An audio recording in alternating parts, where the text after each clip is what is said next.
பாகிஸ்தான் பண்ண பொய் பிரச்சாரத்துக்கெல்லாம் ஒரு பலனா, இன்னைக்கு அவங்களுக்கு ஒரு 5000 கோடி சுமார் ஒரு 5000 கோடி அளவுக்கான ஒரு ஒப்பந்தம் ஒண்ணு கிடைச்சிருக்கு. அவங்களுக்கு யார் ஒப்பந்தம் குடுத்துருக்காங்க? அவங்களுடைய பாகிஸ்தான் இன்டர்நேஷனல் ஏர்லைன்ஸே வெறும் 4000 கோடிக்கு தானே இப்ப நாட்டுக்குள்ள வித்தாங்க. அதே மாதிரி ஏதாவது ஒரு அரசு நிறுவனத்த விக்க போறாங்களான்னு கேட்டா கிடையாது. அவங்களும் சைனாவும் சேர்ந்து உருவாக்குனதா சொல்லப்பட்ட ஜேஎஃப் தண்டர் போர் விமானத்த பங்களாதேஷ்க்கு விக்க போறாங்களாம். பங்களாதேஷ் ஏன் இந்த JF-17 தண்டர வாங்குதாங்க? அப்படி என்ன ஒரு சாதனை இது பண்ணிட்டு அப்படின்னு பார்க்கும்போது ஒண்ணும் கிடையாது. பாகிஸ்தான் பண்ண பொய் பிரச்சாரத்துக்கு ரொம்ப உதவிகரமா இருந்திருக்கு.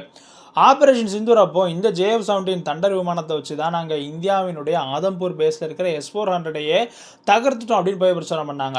ஆனா இந்தியாவுடைய பிரதமர் மறுநாளே அந்த S-400க்கு முன்னாடி நின்னு ஒரு ஸ்பீச் குடுத்து வீடியோ வெளியிட்டிருந்தாரு. அது உலகம் முழுக்க பாகிஸ்தான் பண்ண பொய் பிரச்சாரத்த வெளிச்சம் போட்டு காமிச்சது. JF-17 தண்டருக்கான அந்த ஒரு திறன் எப்படின்றதையும் இதன் மூலியமா உலகம் தெரிஞ்சுக்கிட்டு. அப்படி இருக்கும்போது பங்களாதேஷ் ஏன் இந்த JF-17 வாங்குதாங்க அப்படின்னா, அவங்க ஈரோ ஃபைட்டர் டைஃபூனு அதையும் தாண்டி இந்த சைனா வச்சிருக்கக்கூடிய J-10C எல்லாம் வாங்க முயற்சி பண்ணாங்க. ஆனா அதனுடைய விலையெல்லாம் தாறுமாறு. ஒரு யூனிட்டே 16,000 கோடிக்கு மேல போகுது. அப்படி இருக்கும்போது 17 நம்பருக்கு 5000 கோடிக்கு ஒருத்தன் குடுக்கான்னா, அவன்கிட்டயே நம்ம வாங்கிட்டு போயிருவோம். நம்ம என்ன போருக்கா போறோம்? சும்மா இத வச்சு நம்ம நாட்டுக்குள்ள போய் பிரச்சாரத்த பண்ணிக்கிட்டு, இந்தியாவுக்கு எதிரா பாகிஸ்தான் கூட சேர்ந்து இப்படியெல்லாம் பண்ணுதோம் பாருங்க அப்படின்னு மக்களினுடைய அந்த ஒரு தேசப்பற்றுன்ற பேர்ல எதையோ ஒண்ண தூண்டிவிட்டு, அதன் மூலியமா குளிர் காயற அரசியல் தானே.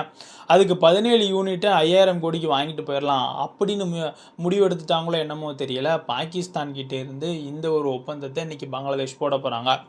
ஆனா இது இந்தியாவினுடைய நேஷனல் செக்யூரிட்டிக்கு பாதிப்பு. எது இந்த JF-17 கேட்டா கிடையாது. பாகிஸ்தானும் பங்களாதேஷும் ஒண்ணா கூடி இருக்கிறது.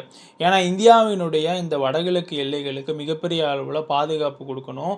ஏன்னா பாகிஸ்தானுடனான பங்களாதேஷ் கூட்டு அப்படின்றது இந்தியாவினுடைய எல்லையோரங்கள்ல மீண்டும் மிகப்பெரிய அளவுல ஒரு சலசலப்பை கிரியேட் பண்ணும் அப்படின்னு வல்லுநர்களால சொல்லப்படுது. இது சம்பந்தமான உங்க கருத்தை கீழ எழுதுங்க. நம்ம ஓஹோ தமிழ் சேனலை சப்ஸ்கிரைப் பண்ணாம பார்க்குறவங்க சப்ஸ்கிரைப் பண்ணிக்கிட்டுங்க. ஓஹோ! அப்படியா? ஆமாடே.